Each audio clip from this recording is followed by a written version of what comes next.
يدنو ودنبي داف آخرة يدنو ونارت أو ليسك حرية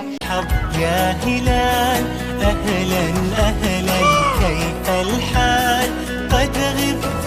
وإليك اشتقنا وانتهى بعدك صار وصال نعطي صبرا idinku salaamay salaanta islaamka assalaamu calaykum waraxmatullaahi tacaala wabarakaatuhu qaybtii 20aad soonka iyo axkaamtiisa ducada qanuudka ee witriga waa sunno haddii marmar la iska dhaafanee dhib ma lahan si aysan dadka caamada ay u malaynin in ay waajib tahay marka la salaam noqsado oo lasoo gabagabeeyo witriga wuxuu qofka 3 goor leeyahay subxaana malikul quduusi marka saddexaadna codka ayuu kor u qaadayaa sida ku cad sunooyin أبو داود سون وريي أبيا شيخ ألباني وكو صحيح